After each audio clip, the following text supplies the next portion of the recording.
वही 70 क्या कितना होगा 79 80 नहीं 77 बताओ 77 वाइट बना आ गया हाँ क्वालिटी खराब हो जाती है आ जाता है रेड हो जाता है तो तुम करो क्या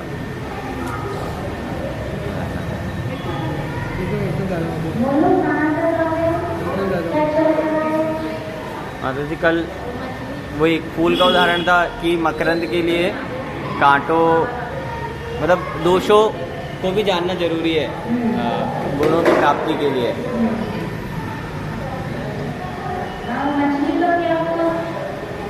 मछली बाल्टी में आ गई माता जी मछली। हाँ ऊपर नहीं आई अभी उसमें आई है नीचे ही बाल्टी में आई है। बाल्टी के अंदर आ गई है और वो धीरे धीरे अब बाल्टी में आएगी, लेकिन वह अकेले ने भी साहस किया ऊपर आने के लिए, उसका साथ किसी ने नहीं दिया, वरना ये भले ही किया है। और मछलियों ने की और जो सहेली मछली थी वो जाने को मना कर रही थी, लेकिन ये मेरा संकल्प रखी कि नहीं हम तो इसके शरण में जाएंगे तो कुछ नई ज्ञान प्राप्त करेंगे। इस प्रकार से मछली को प्यास थी तो बाल्टी में चली गई। पेज नंबर है 76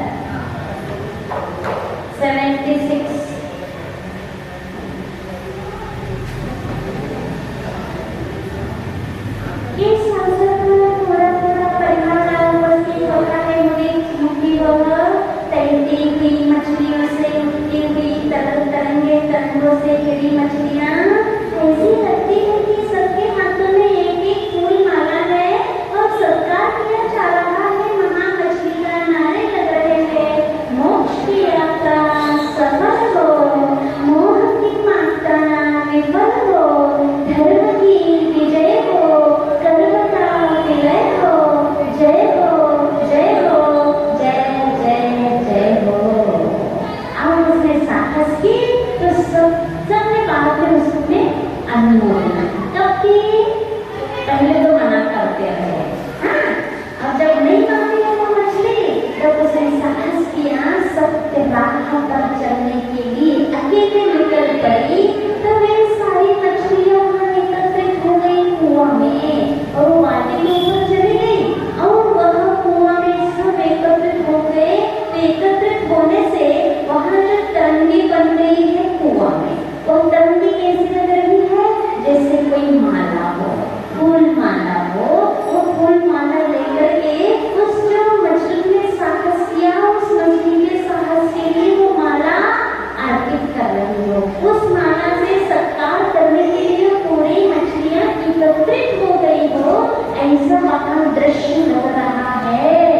तो वहां सब मिलकर क्या कह रहे हैं, जो मोक्ष की यात्रा कैसी हो, जय हो, और मोह की यात्रा विफल हो।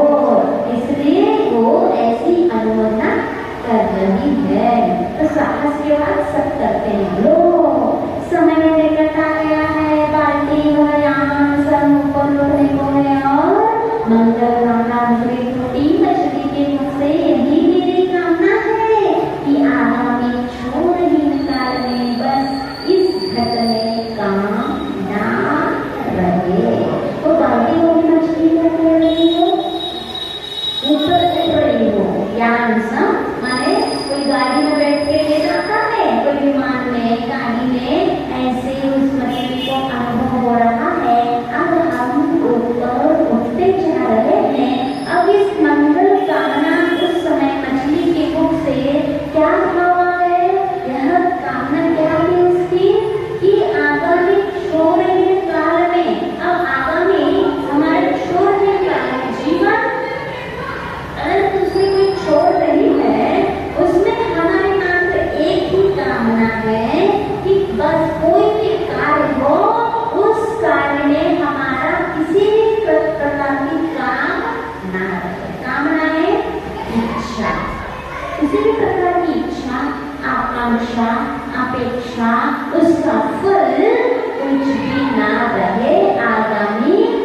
जीवन में बस यही भावना लेकर के वो ऊपर उठ रही है।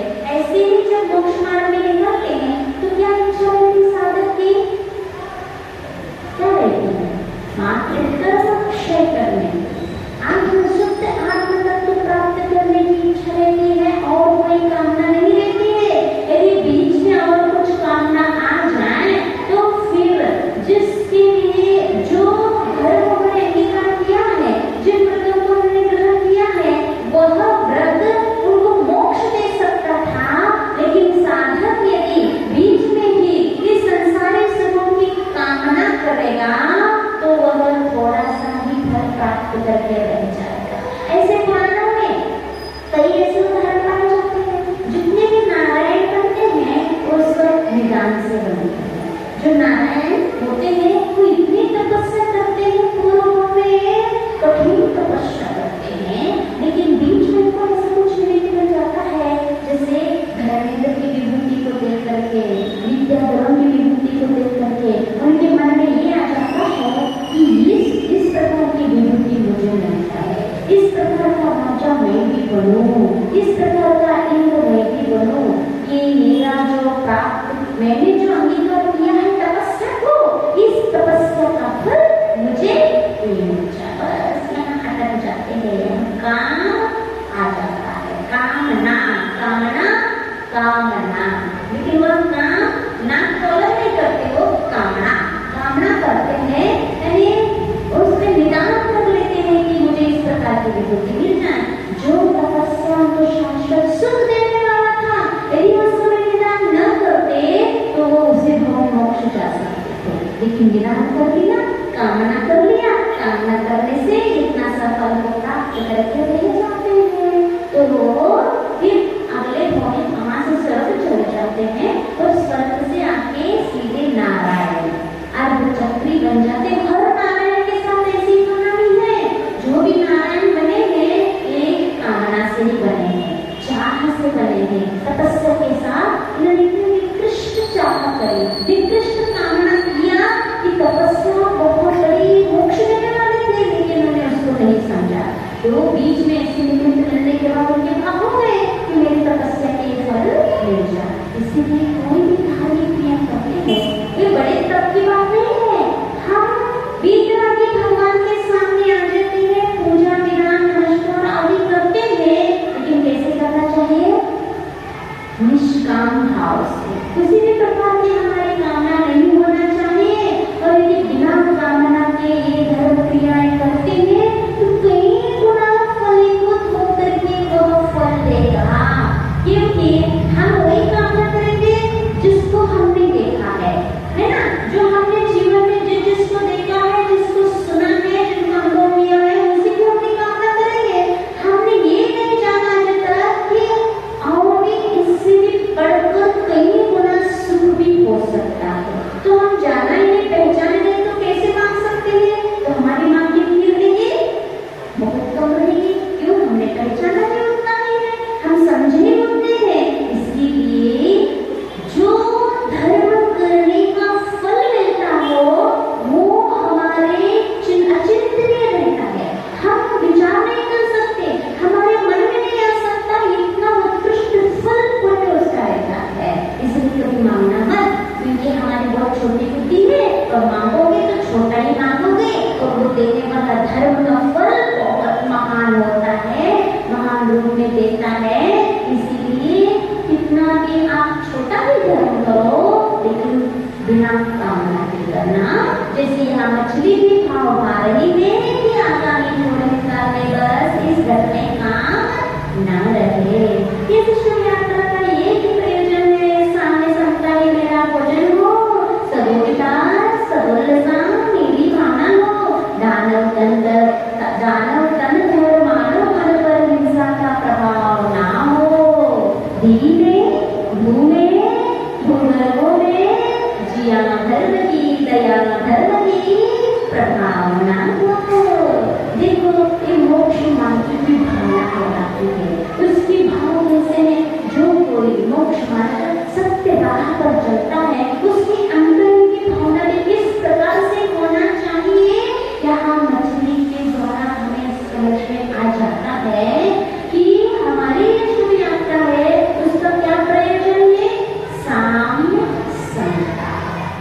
हमेशा समता का रास्ता अपनाना चाहिए, चाहे हमारे मनोनुकूल वातावरण मिला हो या मन के प्रतिकूल मिला हो, उसमें क्या देखना? ना हर्ष ना विषाद। इस प्रकार के हमारी अंतरंग की भावना में तटस्थता आ जाए, इस प्रकार के परिणाम समतामय हो जाए, ये मछली कामना कर रही है। और क्योंकि समता जो होता है साधक का समोषण है। आचार्य जी कहते हैं समता साधक का समोषण है।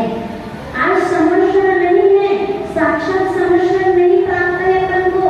हम भगवान के साक्षात चरण में बैठ कर उनके विग्रह में प्राप्त नहीं कर सकते, उनका दर्शन नहीं कर सकते, क्योंकि पंचम काल है, पंचम काल में तीर्थंकर नहीं होते हैं। लेकिन आचार्य श्री कहते हैं यदि आज समोषण है तो समता रूपी समोषण है।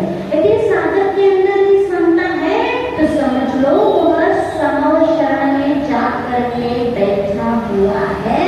तो समझो समता कितनी बड़ी चीज है। समता में भी एक अलग रूप से रस आता है। रस भक्ति में भी आता है और रस समता में भी आता है और पंचेंद्रिय विषयों में भी रस आता है। लेकिन ये अलग अलग वैरायटियों का रस हुआ करते हैं। विषयों में रस जो आता है वो तो पाप बंधन का कारण होता है, क्षणिक होता है, दुख से मिश्रित होता है, कृष्णा को पढ़ाने वाला होता है।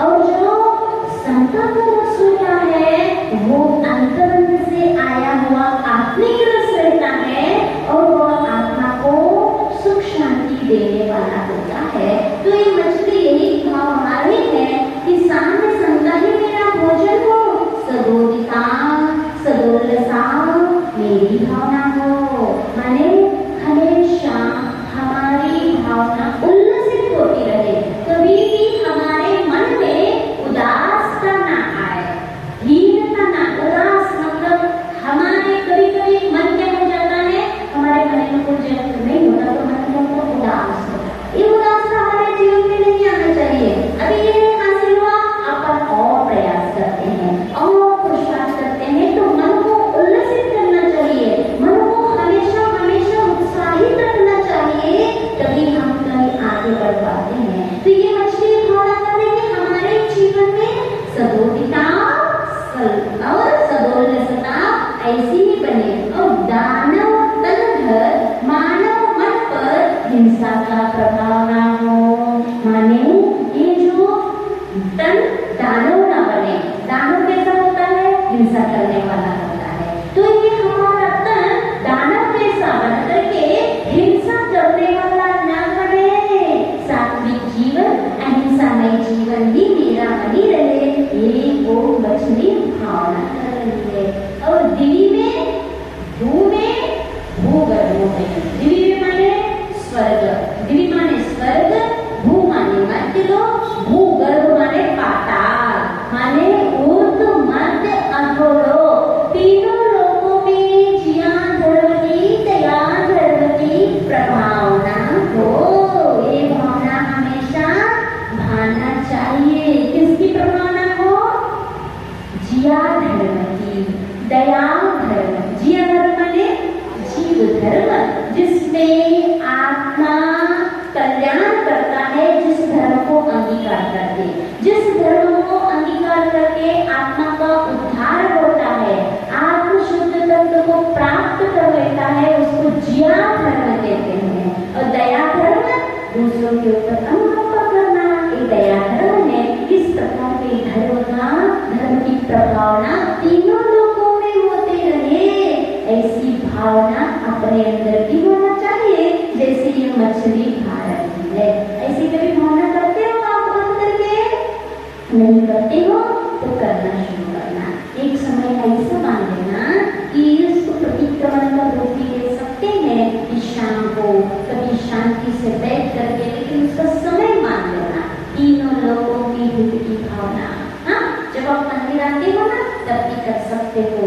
भगवान के सामने जब दर्शन करते हो या जैसे ही श्री जी का प्रथम अवलोकन करते हो, सुबह से जाकर के जैसे ही प्रथम अवलोकन होता है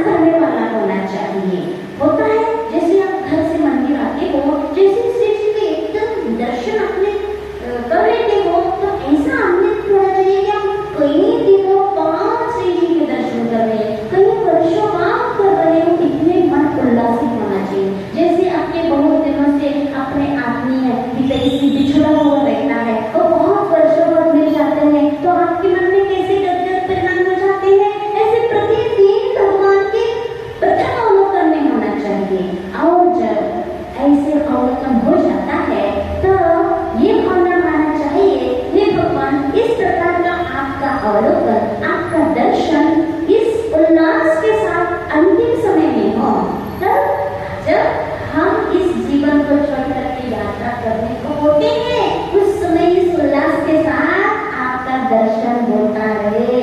और दूसरी भावना क्या मानना चाहिए कि इस जगत में जो हमारे आचार्य भगवंत है, उनकी भी साधना अंत समय में सफलीभूत हो। भावना पाते हो, जो पूरी दुनिया के लिए भावना पा रहे हैं, लोग कल्याण के लिए भावना पा रहे हैं, क्या उनके लिए हम रोज इतना सा भावना नहीं पा सकते? और तीसरी भावना क्या होना चाहिए?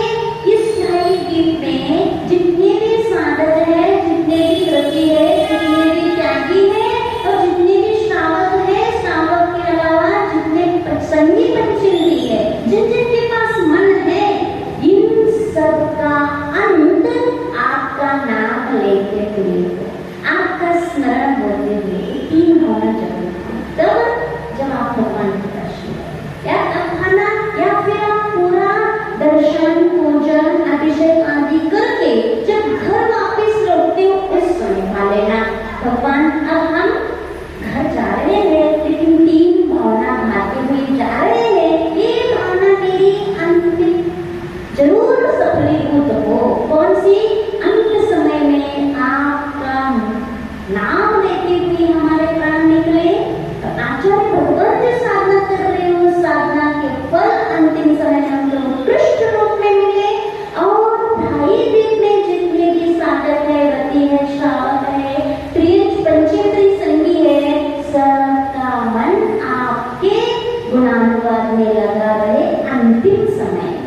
ये अच्छी भावना पा सकते कि नहीं पा सकते? तो ये सब भावनाएं के ना आप करके देखना एकाग्रता से। ये भावना पाते समय बहुत आनंदप्रद परिणाम होते हैं। हमने इसको अनुभव किया है। रोज ऐसे करने से आनंद, जो उस क्षण में जो आनंद है, फिर कभी नहीं मिलता है। ये उत्कृष्ट भावना का एक आनंद है। आपने आनंद मिलता है ये। तो ऐसे ही मछली खाना खा रही है कि तीनों लोगों में जिया धर्म की, दया धर्म की प्रभावना हो। अब लबालब जल से भरी हुई बाल्टी खूब से मूर्ख गति वाली होती है। अब पतन पाताल से उठान उताल की ओर केवल देख रही है मछली। जल का अभाव नहीं, बल का अभाव नहीं, तथापि तैर नहीं रही मछली। भूल सी गई है तैरना और स्पंदन की मति मारी हुई है। स्वभाव का दर्शन हुआ कि क्रिया का अभाव हुआ सा लगता है। अमन स्थिति वाली होती है वह।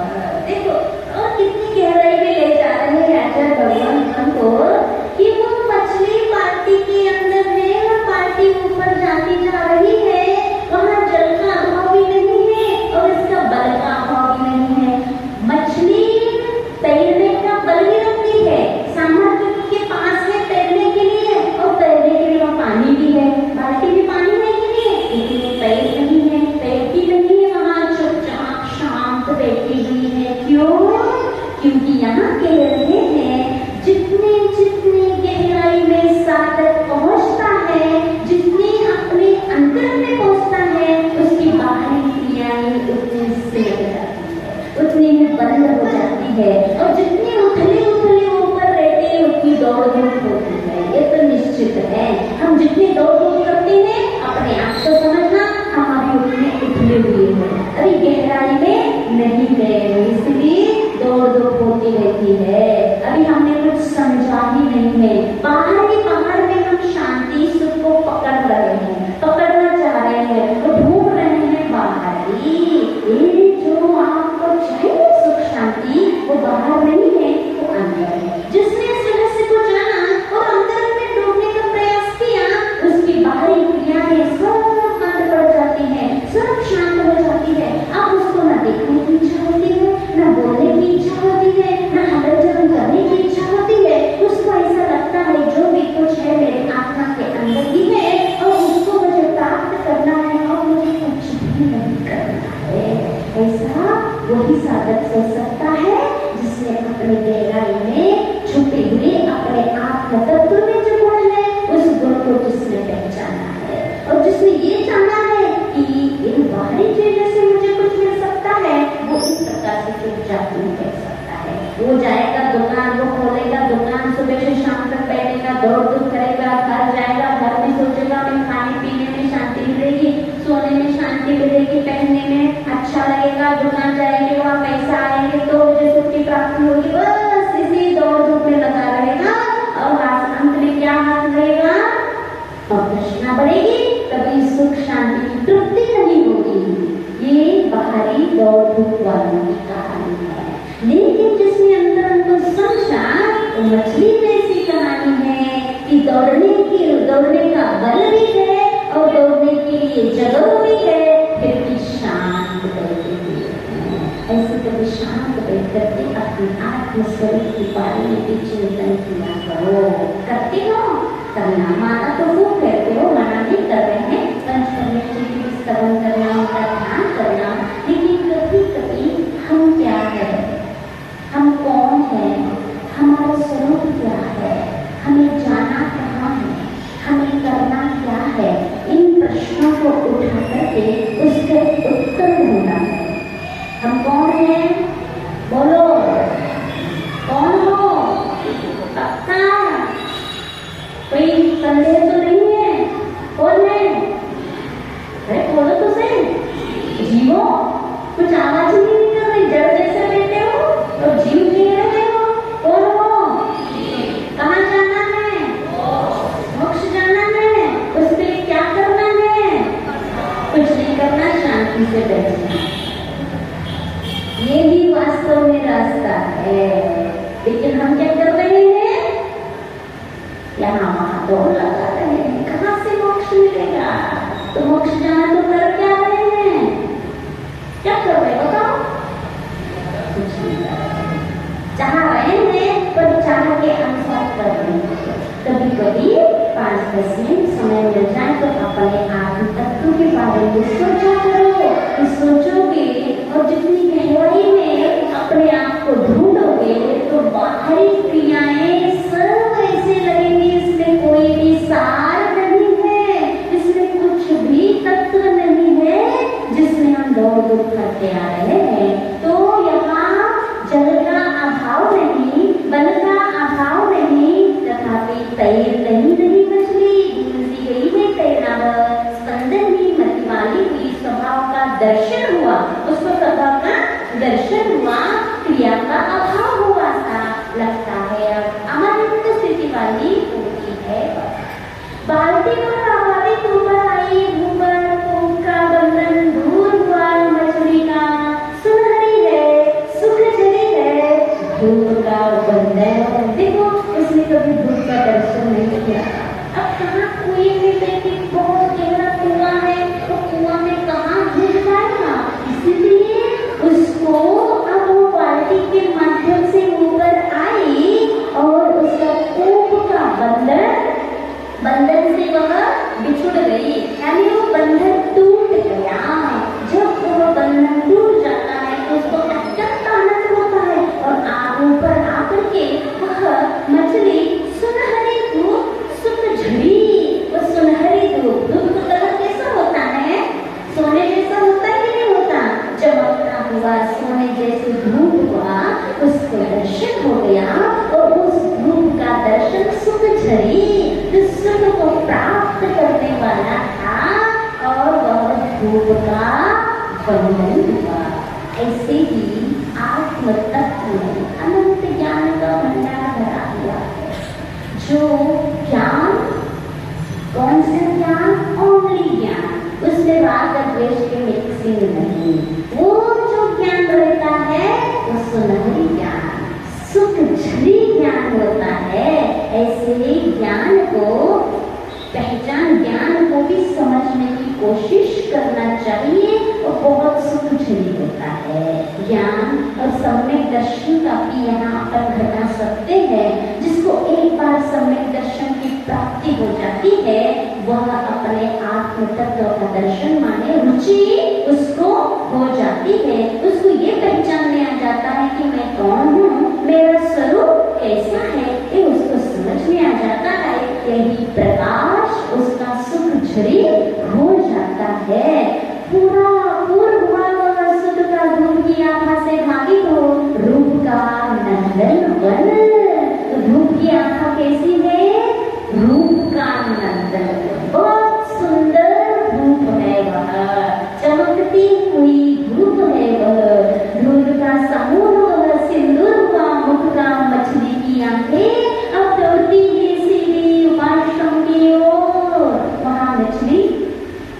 माँ जाती है तो उसकी आंखें कहाँ देखती है?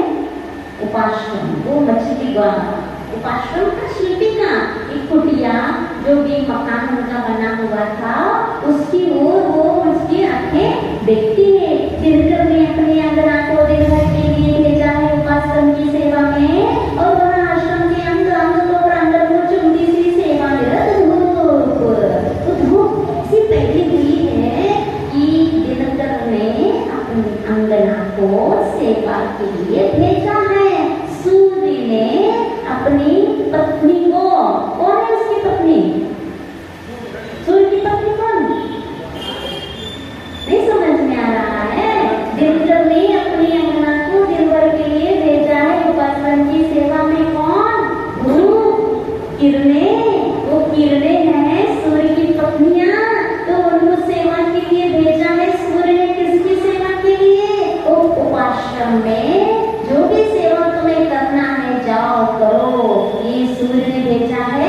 जैसे कि ठक्कर माता के सेवा के लिए इंद्र अपने सचिव को भेजता है, देवांगनाओं को भेजता है, 56 अष्टकुमारी देवियों को भेजता है, 56 कुमारियों को भेजता है, जाओ यहाँ की ठक्कर का जन्म होना है, वहाँ तुम माता की सेवा करो, पिता की सेवा करो, गर्भ शोधन क्रियाएं करो। कौन भेजता है? इंद्र महाराज भेजते हैं। ऐसी ही ये जो सूर्य ने अपने पति पत्नियों को भेजा। बहुत सारी पत्नियां हैं क्योंकि एक पति की बहुत सारी पत्नियां हो सकती हैं। जितनी भी किरणें हैं सब सूर्य की पत्नियां हैं और उसने सेवा के लिए भेजा है नीचे उपाश्रम के आंगन में। और आश्रम के अंगन को प्रांगण को चोटी सी सेवा निरत धूप स्थूल है रूपवती रूप राशि पर पकड़ में नहीं आती। कैसी है वो धूप? दिख तो रही है फिर पकड़ में नहीं आ रही है। धूप तो पकड़ आप लोगों ने पकड़ के देखा? नहीं, पकड़ में नहीं आएगी, लेकिन दिखती तो बहुत सुंदर चमकती हुई सोने जैसी चमकती, लेकिन पकड़ में नहीं आती। पर छुअन से परे है प्रभाकर को छोड़कर प्रभु के अनुकूल सूक्ष्म स्पर्श से रीता रूप हुआ है किसका? क्या वो पकड़ में आती? सिर्फ प्रभाकर के पकड़ में आती है। उसको कोई छू सकता है तो सूर्य भी छू सकता है और कोई उसको छू नहीं सकता। देख तो सकता है लेकिन छू नहीं सकता। उसका शील है, उसकी गहराई देखो कितना अच्छा है। ये इतनी शीलवती नारी क्या है, उसकी किरणें दूर से तो उसका दर्शन हो सकता है लेकिन कोई भी व्यक्ति उसको छू नहीं सकता। मात्र छूने का कोशिश करता है तो कौन? मात्र प्रभाकर। सूर्य की ही बस ताकत है वो किरणें को छू सकता है। ऐसे ही नारी का लक्षण है। इतनी शीलवती, इतनी निर्मल परिणाम होना चाहिए उसके कि उसकी दृष्टि किसी की ऊपर ना पड़े, दूसरे के ऊपर भले ही पड़े। और इतनी शीलवान, इतनी निर्मल परिणति होना चाहिए, इतनी मर्यादा होना चाहिए अपने अंदर कि किसी की दृष्टि में पड़े लेकिन छूने की कोशिश किसी का ना हो। इतनी मर्यादा नारी को रखना चाहिए। है ऐसी मर्यादा आजकल? सब नारी ने अपनी मर्यादा स्वयं ही खो करके अपने शील को बेच रही है। इसमें कोई अतिशयोक्ति नहीं है। अपने पहनाव, अपने ढाल, चाल चलन सब ऐसे बन चुका है कि किसी भी पुरुष की दृष्टि उस पर पड़ जाती तो उसको चाहने के लायक हो जाता है। क्यों? उसकी वेशभूषा, उसकी मर्यादा इतनी टूट गई है, अब वो मर्यादा में बची नहीं है। अब वह पुरुष के बराबर करने में होड़ लगाई हुई है। जो पुरुष पहनते हैं वो हम पहनेंगे, जो पुरुष काम करते हैं वो हम करेंगे। हम क्या कम है पुरुषों से? करो, लेकिन ऐसी शीलवती नारी बन के बच नहीं सकोगे तुम। और उनकी दृष्टि जो खराब हो जाएगी उसमें निमित्त तुम ही हो। उन पुरुषों की ज्यादा गलती नहीं मानी जाएगी। यदि आप अपनी मर्यादा में रहोगे, अच्छे हाथ चालते रहोगे, अपने ढके हुए रहोगे तो इस प्रकार की दृष्टि बहुत कम पड़ेगी जो पुरुष विकारी भाव को प्राप्त हो जाए। तो इतना मर्यादा, इतनी सावधानियां अपन को रखना चाहिए। जो अपना रूप है कोई बाजारों बिकने वाला रूप नहीं है, ये अपनी शील है। तो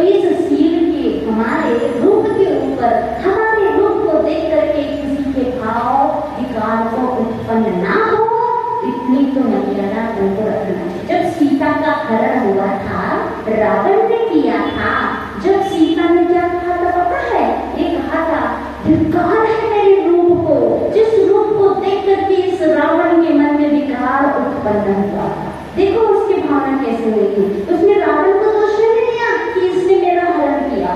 सीता क्या कहती है, धिक्कार है मेरे रूप को, ऐसे रूप किसी को भी ना मिले जिस रूप को देख करके इसे विकार उत्पन्न हो जाए, जो दुनिया में उसकी थू होने लगे और उसने मर्यादा का उल्लंघन करना पड़े उसको। देखो ये रूप बात नहीं है, लेकिन ऐसे ही भाव बने रहे कि हमारे निमित्त से दूसरों के भाव बिगड़े ना, इतनी मर्यादा को अपन को रखना चाहिए। तो ये जो प्रभाकर की किरणें थी वो इतनी श्रीमती थी कि उसको कोई छूने का कोशिश नहीं करता, छू नहीं सकता, देख तो सकता है। मानना होगा यह परिणाम भाव उपासन की छाव का है और मछली की भूल का भंजन चूर हुआ दुख का। तो मछली की भूल का माने मछली की भूल का भंजन माने नष्ट हुआ, चूर हुआ दुख का। एक दृश्य दर्शित होता है उपासना के कांड में। गुरुतम भाषण है जिसके मुंह पर वस्त्र बना है, साफ सुथरा खादी का दोहरा किया हुआ और उसी ओर बढ़ता है कुम्भकार बाल्टी हाथ में। अब पानी छानने की क्रिया शुरू होने वाली है। कब से पानी छान खींचने गया हो, अभी तक छान नहीं पा रहा। कितने दिन हो गए है ना, अब छाने के लिए छाने, समय तो बहुत